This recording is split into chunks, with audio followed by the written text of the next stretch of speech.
everybody, I'm Conquering History Games, and welcome to another video where I'm going to be going over interesting characters that you can play in Crusader Kings 2.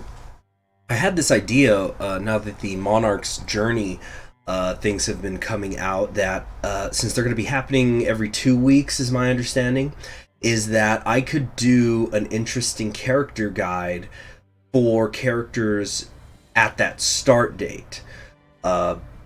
So, for example, the Monarch's Journey for the next couple of weeks is going to be playing as High Chief Saad Mordechai.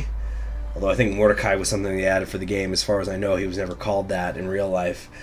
Now, of course, he's a very interesting character, and I'm going to talk about him. But there's also so many more in that timeline. As many of you who watch my Crusader Kings 2 games know, I hardly ever go to a bookmark. I love to go to custom start dates and play who I think are really interesting people. And I'm happy to see that Paradox is getting in on this sort of mentality, teaching people that there's more than the bookmarks to play. So we're going to go into this game, which can't restart technically, and I'm going to show you 31 characters that I think are very interesting to play in this 1289 start. I'm going to generally be moving from west to east, although I am going to sometimes pop north, south, back west, and whip around, but it's generally going to go west to east. And one thing that I'm doing different this time, because I know that a lot of you brought this up in the last video, that there were no thumbnails. So what I'm going to do this time is I actually set up, I have a piece of paper right here next to me while I'm recording, and as I record, I'm going to mark the time whenever I start to talk about one of these in order to save myself time. And so then, if not when the video goes up, then at least shortly after the video goes up. If you check the description, and I'll probably pin a comment, there will be timestamps telling you about certain characters. And maybe I'll also I'll have their names so you'll know what they're ruler of. So if I say this person, the count of that, you just go to where that count is. And like you just know, okay, Count of Galloway. That's Scotland. I like Scotland. Let me go check that character out. For something like that. Speaking of which, the Scottish are very interesting in this particular time period. So one more thing before we get started as well. I'm going to be occasionally doing cuts in this, because I think if it's just a continuous stream of consciousness, it's not as engaging to people. I do have notes here, but it'll also just sometimes let me pause, get a drink of water or something, and also reorient the camera to the area that we're talking about. Anyway, this is the world, the medieval world of Crusader Kings 2 in the year 1289. And we are going to start, like I was just saying, in Scotland, which you might notice is spelled a little bit funny right now. That's because they are under Queen Margaret of Scotland. So, Queen Margaret of Scotland, first off, the thing you're going to notice is that she's Norwegian. She is a descendant of Harald Fairhair, see here, who, incidentally, you can play if you go to the 867 start. Her mother was Margaret Dunkeld, who is the, if you look here, was the daughter of King Alexander III, and Queen Margaret, this Norwegian girl, was the only living descendant that he had when he died. She was historically engaged to Edward, son of Edward of England. This is the one who would go on to become Edward II, but she died at the age of 7, with no heir, obviously. And so this is what leads to the total shitstorm, pardon my language, that was the attempt, it's called the Great Cause, the attempts to find a new King of Scotland, which would lead to a series of events that results in England holding dominion of them over them. Now, the second interesting character, by the way, unlike my last video, I'm going to be doing vassals and rulers, just as a heads up. Alright, for our next character, we're going to be looking at Count Jeanne of Galloway. So, Count John, at the time of Margaret's death, was seen as the most likely successor to the throne. There was about 13 claimants. Most of them, though, were not very serious. They just wanted to get their so-called claims on the books for legal purposes. But we're only going to be looking at two major ones here today. So Count John of Galloway claimed that he had the right to the Scottish throne because he traced himself back through his matrilineal grandmother to Earl David. I think that's how the Scots pronounce it, David, because it's the Davidian Revolution. I think English is the only one who calls him David. So Earl David of Northampton, whose grandfather was King David of Scotland, whose father was King Malcolm III of Scotland, which is the 1081 guy. Anyway, so through this lineage that takes him to King David, he says, I'm the one who should be king. He also allied himself with this man, Prince Bishop Anthony of Durham. Oh, wow, would you look at that? He's somebody who's English. So that's ruler number 2. Now, the other alternate who was considered for the throne, seriously considered for the throne, is not somebody you could actually play at the start of the game. You're going to have to give them a county, and then save the game, exit out, and then come back in. So he's not somebody who you can play as Iron Man mode. And it is not Count William of Teviotdale here. It's actually one of his underlings, one of his vassals, the head of the barony of Annandale, Robert de Brus. Now, this is not the Robert the Bruce that we all know, the famous one who threw off the English yoke. That's actually this guy's grandson. He has been born, though. Where is he? Yeah, he's right here. This is Robert de Brus. He's 14 years old right now. But his grandfather here, Baron Robert, claims that he is the one who should properly be king because he also matrilineally traces him. Oh no, excuse me. It was I was looking at the wrong guy. Hold on a sec. He also traces himself back via his grandfather to his grandfather was Earl David of Northampton, which again goes back to King David of Scotland. So they're both arguing for a cognatic succession, but Robert de Brus is saying, well, I'm a better claimant because I have closer proximity. There's one less generation separating him and I. Of course, he's very old. He's 68 years old, but he does have a son, so don't worry about it too much. And he had also served as regent for the previous Alexander III, King of Scotland. And so he felt, well, I'm the one who has shown I can rule. I'm the one who has the proximity to a previous king. I'm the one who should become king. Now, historically, the Kingdom of Scotland ended up being given to Count John here by Edward I, who mediated the dispute. Of course, it doesn't last very long, at least. Why do I keep clicking Carrick? It leads. There eventually are disputes with Edward of England because Edward is trying to turn John into some sort of puppet. He's trying to establish authority over Scotland as a whole, and this leads to Scotland allying with France. It goes very badly. Excuse me. And England ends up subjugating Scotland. And one day Robert the Bruce will help throw them off. So you could also play as Robert de Bruce here. Again, have to give him a county or something first, and then just try to get your grandson Robert up on the throne eventually, and then make him King of Scotland by hook or by crook. So that's also something feasible. All right, so number 4. Let's look at Edward of England. So Edward of England, what can you say about him? He's a Plantagenet. He was a Crusader. He has an absolutely enormous personal domain. Look at this. Look at this. He has lands in Ireland. He has lands in France. He has, of course, Middlesex, but he also has Kent. He has much of central, eastern, western England. It is huge. He's also over his vassal count. So the first thing you're going to have to do is deal with those issues if you play as him. Also, he's in a good position for England because, well, they've almost taken all of Ireland. They still do have land holdings in France, not just personal ones, but just as a kingdom. Britannia is absolutely within your grasp if you play as him. So I think maybe one of the other things that you could do is... also, he's got plenty of good traits. He's a direct leader, he's a brilliant strategist, he's a crusader, he's ambitious, he's just, and he's cruel, and he's wroth. I think all of these traits are predetermined from when I was checking back in. They always were popping up, although I think who crowns him sometimes changes.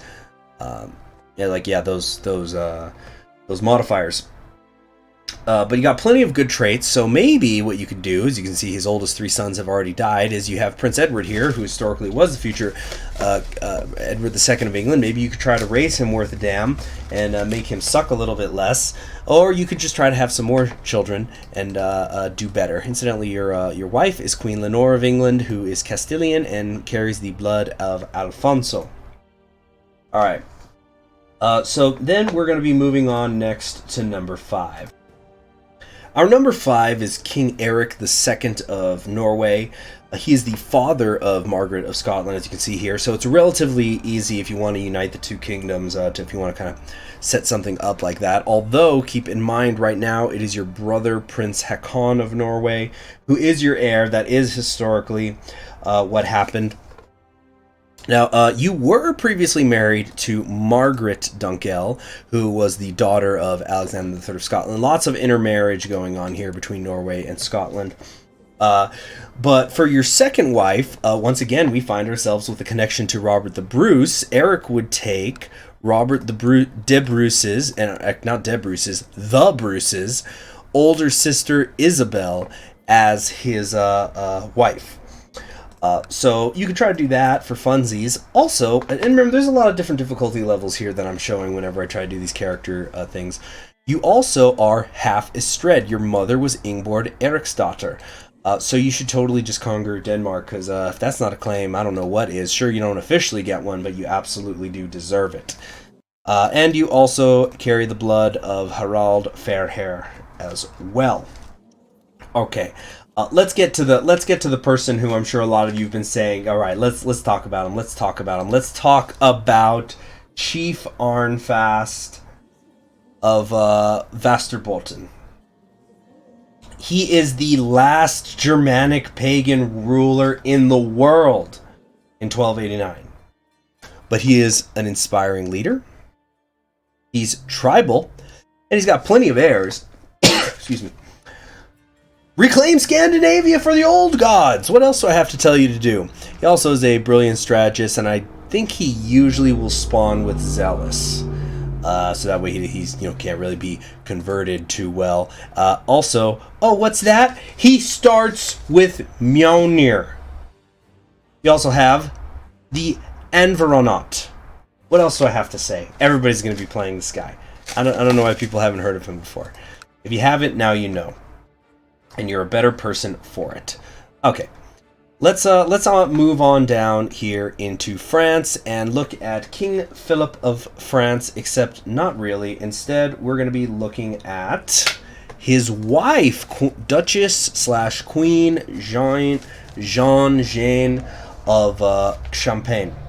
She's the wife of Philip IV of France, who frankly was a bit of a boring dude. He's got Philip Augustus's blood. That's kind of cool, but that's about it. She's very interesting, though. She was the one who historically gave Philip several sons. However, they all ended up dying, and this creates a succession crisis that we know as the beginnings of the 100 Years' War with England. Now, the Duchess here, she does have her own land, her own territory, which is really nice. As you can see, it's a bit separated. She also has a weak claim on the Kingdom of Navarre. But here's the thing. Navarre doesn't exist right now. France owns it. The current king is your husband. So you know what that means? You got to get that divorce, take your land, and forge your own path. Or you could just play as Philip, I suppose.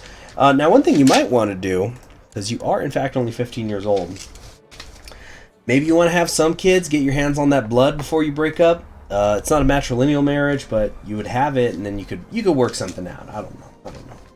We'll see. Anyway, moving on, we are going to look at a pair of Habsburgs here in just a second.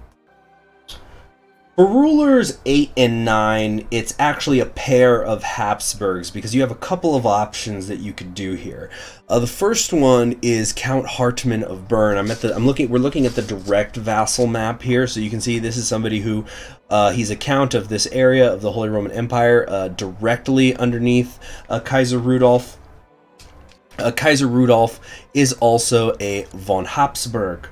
Now, you have a couple of options here. It sort of depends on how you want to play, because Rudolf is obviously the Kaiser, but he's very old and about to die, although he does have an heir ready to go, Duke Albrecht II of Austria, out here in the southeast of the empire.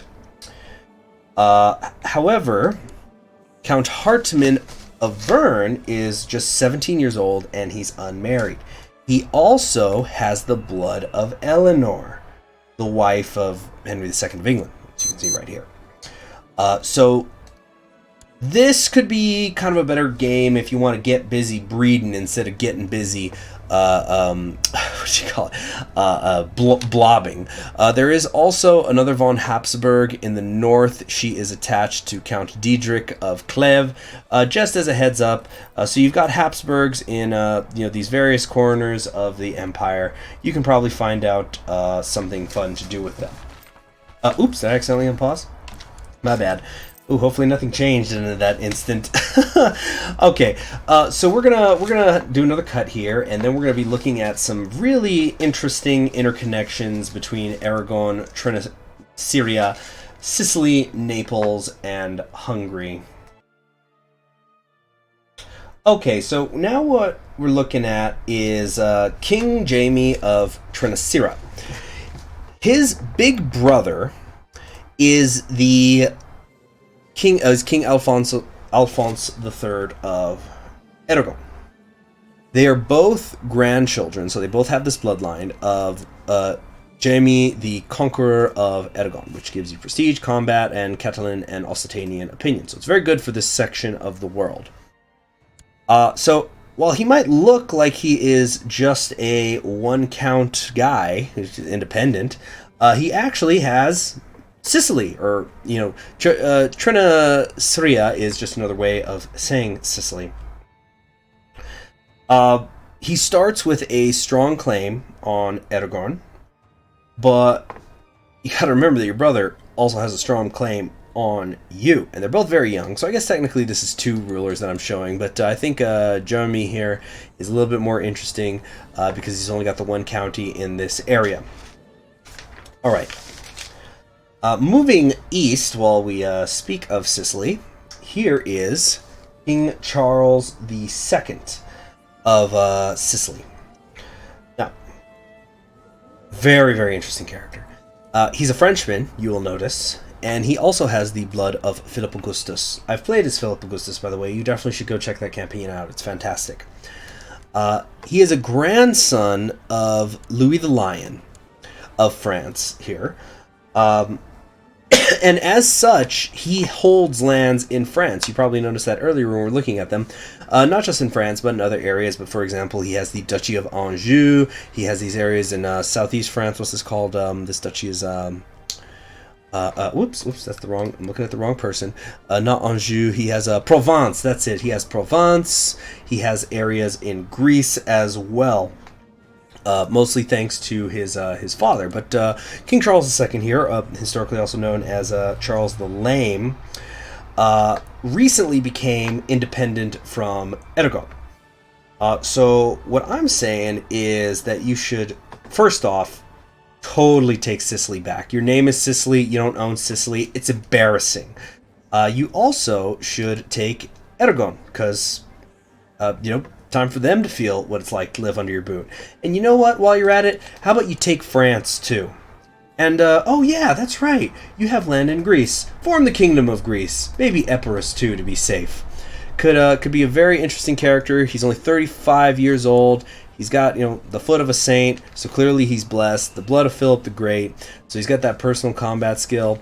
Good bonuses against religious enemies is not really going to help you much, but it does come in pretty handy if you decide that you want to expand down into North Africa. So he's a character that you could really take and run with, and I believe that he always spawns with Ambitious and Tough Soldier. I'm pretty sure. Oh yeah, by the way, did I mention that your wife, who's Hungarian, carries the blood of Attila and Arpad? So maybe you can figure out something to do with that. You know what? She has the blood of Attila, she's an Arpad. She has the weak claims on Hungary and Croatia as well. Are you seeing this mega Sicily that I'm talking about? Perhaps the Roman Empire restored in a really, really unusual way? It's a really good time to be French. Late 1200s, that is. So, speaking of Hungarians, let's take a look at King Arpan Laszlo IV of Hungary. He is huge right now. He controls both Croatia and Bosnia. Serbia is right next door, as is Transylvania. They are definitely within your grasp. Like most of the kings of Hungary, he carries the blood of Attila as well as the blood of Arpad, so that's great. Your wife is French, so this was one of the siblings of Charles II. So you married his sister, he married your sister. Also, now here's the thing that kind of makes him set apart. He's not shown here. By the way, he's only 26 years old. But his mother was a Cuman woman, and one of the steppe nomads. And this haunted him for his entire life because he always had internal enemies who believed that he was some sort of, for lack of a better word, he was some sort of Manchurian candidate set to destroy Hungary because of who his mother was. Whoa, I'm so sorry. I was trying to mute the mic in time. Anyway, where was I? This is particularly devastating when you consider that he fought off both Cuman and Mongol invasions during his reign.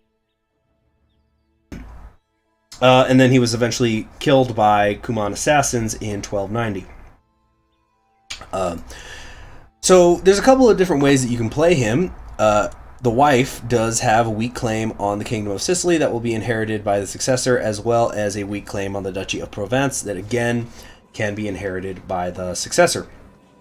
So you could take Hungary pretty far west. You could also prepare yourself because you might have some Asiatic hordes coming your way, and take advantage of those Carpathian mountains. You can try to come out and take Cuman land, say, hey, that's my rightful clay, it's who my ancestors are, and so it belongs to me. So there's definitely different directions that you can take it in. All right, I'm gonna have to reorient, so we're gonna have another cut here. Now, if you are a Portugal fan, this is a terrific year to choose. It's pretty straightforward. You are King Dinis of Portugal, de Bourgogne. It's just a very, very strong start. Historically, he ruled for 46 years. You have tons of sons, tons of siblings, so that you could intermarry with, and you carry the blood of Afonso the Conqueror, which is just a nice little buff to Portuguese opinion. Portuguese are the ones who should be inside your borders, so you could definitely use him as a stepping off point for the Empire of Hispania. He is also really good for getting more bloodlines because, as you can see, he's got like about 100 relatives. Now, somebody who starts, though, in a also strong position is Castile. We're not going to talk about the King of Castile, though. We're instead going to talk about his relative, Count Juan of Astorga. Now, Count Juan of Astorga is the son of King Afonso the Wise. So he's the brother to the current king, King Sancho the Brave. He only has this one little county here, but he does have the blood of Afonso de Avera. which is at this point about like 160 plus years old. Which is going to give you a little more prestige in Castilian opinion, which is good because you're going to want all the opinion you get as you work to overthrow your brother. You start with strong claims on both Castile and Leon, so you're going to want to take advantage of that. You're only 28 years old. You've already had 2 sons. Your wife is technically just about to become of age, so she's going to be allowed to have children now. And you will always spawn as a mastermind theologian, so you'll generally have good, diplomacy, stewardship, learning. A lot of it, though, is randomized, so don't depend on this too much, but it is nice to have.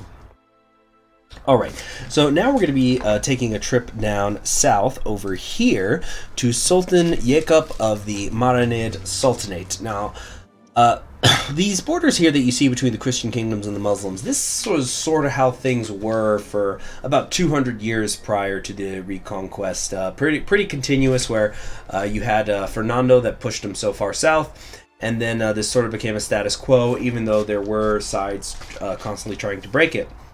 And one of those people was Sultan Jacob of the Marnid Sultanate. He tried to repel the Spanish from coming further south, and in fact go on the offensive against them to reclaim what he felt were Muslim lands. Actually, are they still? No, they're very, very Catholic, and culturally they are as well. I wanted to see if that was still there. I didn't check that before. But he failed utterly to do this, primarily because he was dealing with bad problems in Africa. A lot of fighting down there kept him from focusing on what was going on across the straits. This is reflected in that you have a strong claim on the Zionid Emirate. You absolutely should press that right away. Just secure, your African empire and then go north, or maybe you can decide to go south, go east, do something like that. Could be tons and tons of fun. All right, so number 16. You've been keeping track. Very unusual guy. Let me just tell you 4 words: Berber, African pagan, feudal. That's all you got to know. By the way, just a quick aside as we move up back here into the north. The Hansa League, as you can see, is very well established at this timeline in the game. If you want to go play as them, you just come over here into the north where Lubeck is, and you will see the Prince Mayor, and that's who you play if you want to be the Hansa League. Just as a heads up.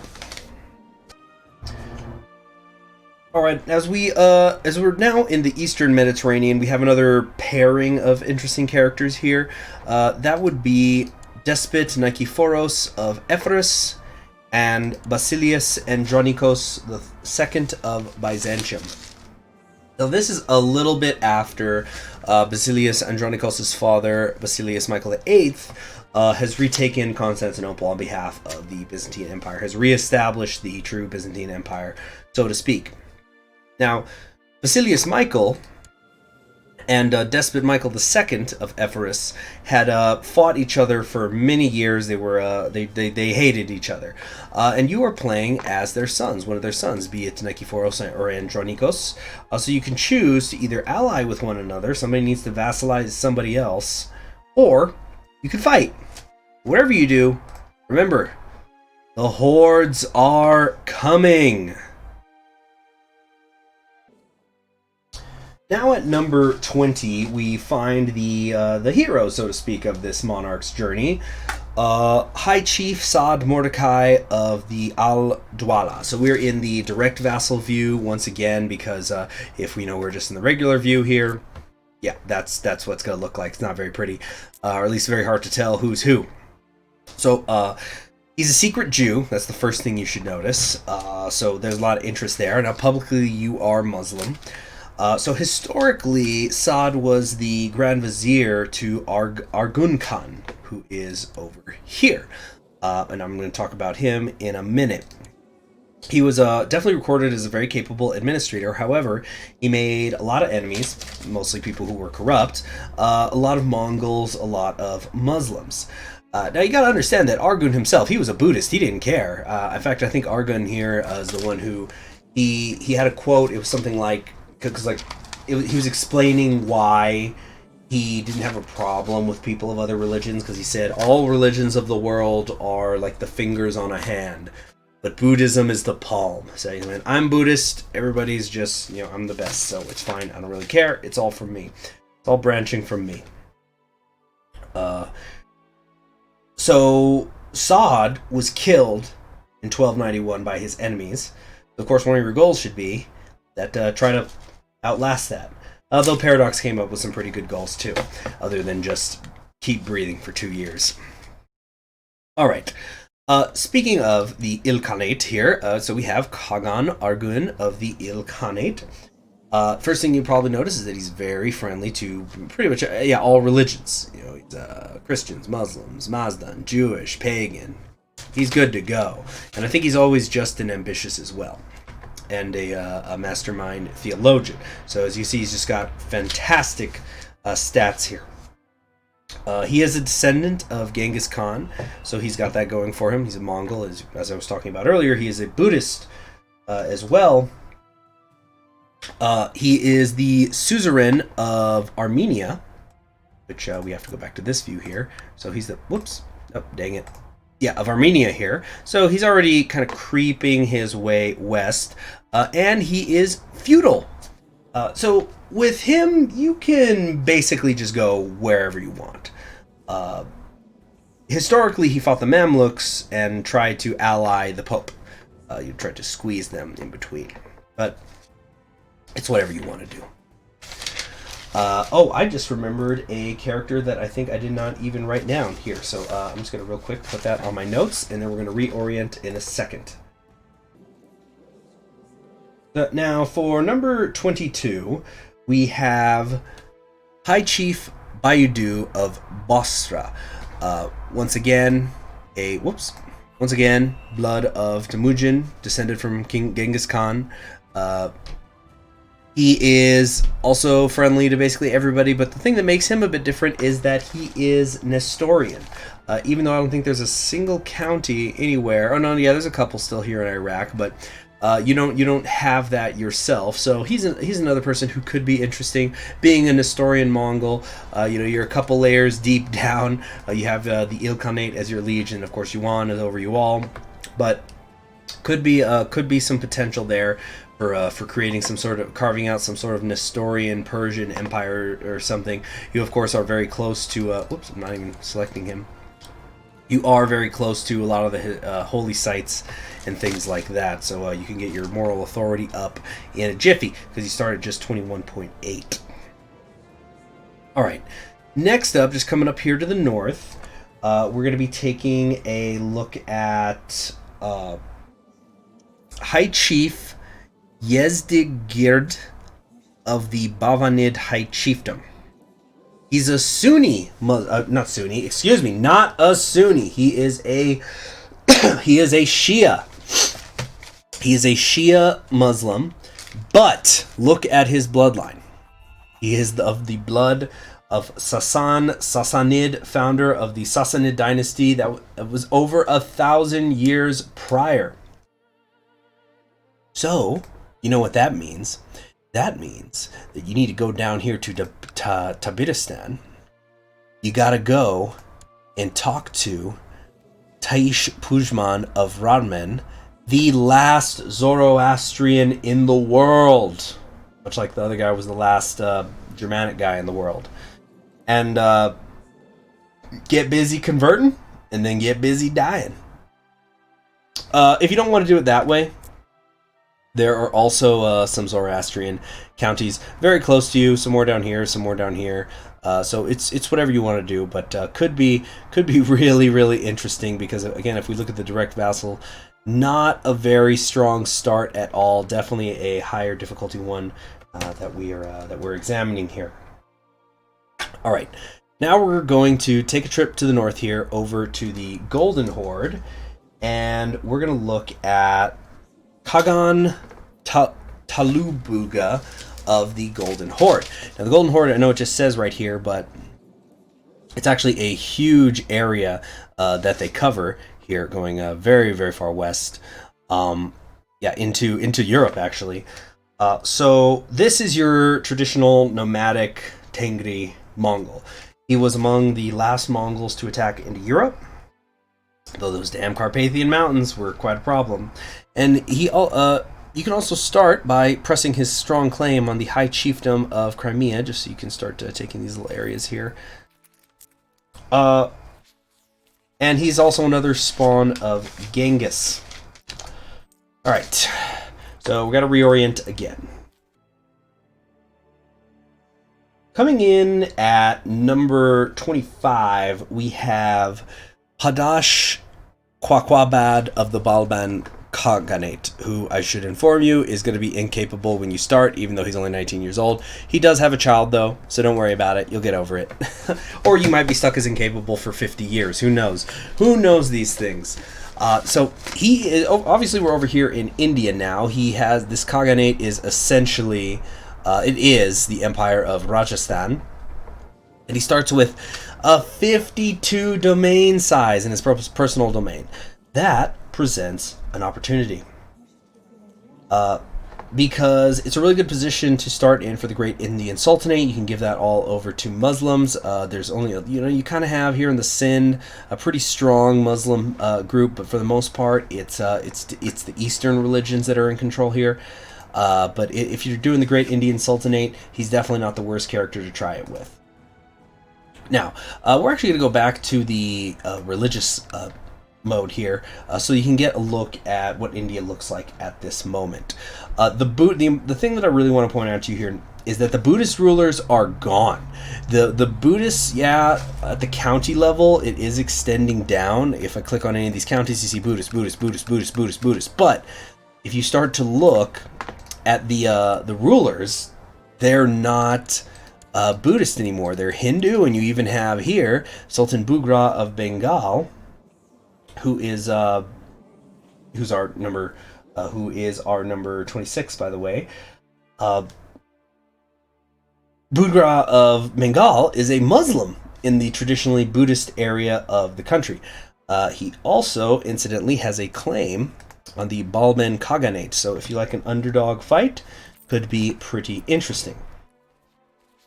Okay, for number 27, we're going to be looking at a pair of people. You have Bumthano here, who is a Bodpa Buddhist. Same thing here for a Lundhup of Paro. I think these names actually just randomly generate each time, but the important thing is these are two single count rulers, independent Buddhist rulers. So if you want a serious challenge, you could try to reclaim, liberate these your oppressed Buddhist brothers from their Muslim and Hindu overlords. Alright, but if you want to do that, if you want to liberate Northeast India, or perhaps all of India, in the name of Buddhism, there is certainly an easier character to do it with, and that's what brings me to number 28. Second. Okay, Khan Sharpa Jamyang Rinchen Glangten of the Sag blah blah blah blah, whatever, long Tibetan names. You're a Bodpa Buddhist, and this is your domain. It's pretty darn big, as you can see. Now, this was a guy who had led, historically, an anti-Mongolian rebellion, which was rather brutally crushed. What you could try to do is do it successfully this time and get out from under your, well, technically it's Chinese, but he's a Mongolian Chinese guy. Get out from under their thumb, and maybe you could take the lands that they have, or you can instead come on down south into India and, like I was saying before, liberate these Buddhist counties. Could be a pretty fun goal. Alright, we're going to have to reorient ourselves once again. We are back in the Eastern Mediterranean now, or I should say more specifically, around the Black Sea, looking at Despot Iones II of Trebizond, who, if you have been following my Komnenian restoration campaign, you'll see House Komnenos is his dynasty. They have been acting as emperors of Trebizond for quite some time, and he is a direct descendant of Alexios. As you can see here, he does carry his blood.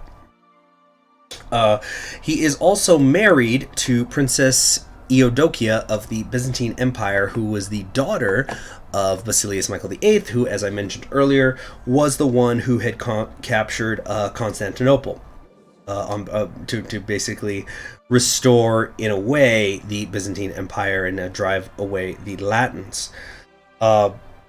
She starts with a weak claim on the Byzantine Empire, and it will be inheritable by your successor. So if you want to do some late game Komnenian shenanigans here, which sounds really fun, by the way, you should definitely do it with Despot Ionis II of Trebizond. Now we're going to find ourselves back in Scotland now, where we are going to look at William Wallace. That's right, he's around by now. If you want to find him, what you have to do, you can play as him or you can breed him into your family. It's just really interesting to know that he's here. You're going to want to go to Count James of Clydesdale here. Click on him, go to his court, and you will see... Wait a minute. There he is. Yeah, okay. Usually he's listed towards the top. That was strange. There he is, William Wallace. Great stats, as you can see, they're all double digits. He just turned 18. Look at these traits: brilliant strategist, trickster, quick, ambitious, gregarious, diligent, and humble. He also already has his bloodline. It's founded when he is born, which doesn't make a lot of sense when you think about it, but that's fine. That's fine. Don't complain about it too much, because he is available. It's going to give you moral defense, personal combat skill, and +5 Scottish opinion. Not too shabby. I've definitely seen worse. So you can choose to either grant him some sort of land if you're starting as Margaret, or just do something or other to give him a piece of land, and then you can play as him personally. Or now you know where he is, so you can breed him into your other Scottish characters.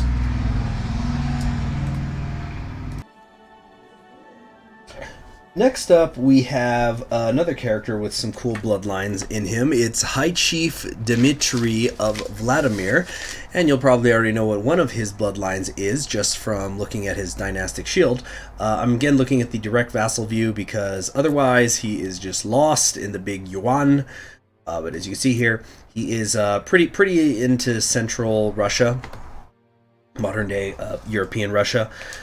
So he is within the Golden Horde. His two bloodlines are of Rurik, but he also has the blood of Alexander, which is going to give him combat skill, Russian opinion, and Orthodox opinion, which is really nice because he's those things already. And he starts with a strong claim on the High Chiefdom of Kiev. It can be inherited by any heir of his. Historically, he died in a monastery while trying to fight his fellow Russians as well, after failing in his attempts to fight his fellow Russians, as well as the Mongols. Let's see if you can do better, because as you can see, it's a little bit of a ways to Kiev. Could be a very fun adventure, though. Finally, for our last ruler, we're going to be looking at the Duchess Lucia of Tripoli. She was the daughter of Bohemond VI, who was the Prince of Antioch before her, and her brother is Bohemond VII of Tripoli. But she had died, and there was a regency. You know what? It doesn't matter. The point is, you got a French woman controlling Tripoli. She's only 30 years old. She's already had a kid, although the heir is not of your dynasty. You want to keep that in mind. Your husband is the current king of Naples, which is actually in western Greece at this moment. So Sicily doesn't own Sicily. Naples doesn't own Naples. What an absolute mess that this game is sometimes. Oh, wait, it's real life. And she also has a claim on Antioch that will be inherited by the successor. So she could be really interesting for attempting to recarve out some stronger Crusader states. Obviously, this is going to be very difficult, considering the position that you were in. Anyway, I hope that that's it. That's my last ruler. I think I showed you guys 32 by my count, although it might be 34 because I lumped these two Buddhist ones together. But that is the world of Crusader Kings 2 in 1289, and over 30 interesting characters to play as in them. We saw a lot of different government types. We saw a lot of different religions and cultures, geographical regions. I really think that there is something in here for everybody. Please let me know what you thought about me doing the cuts in this. It's my first time doing this, so I really especially want to get some good feedback on that. And like I said earlier, if the timestamps are not in the check the description. And if they're not there and they're not pinned in a comment, they will be within a day.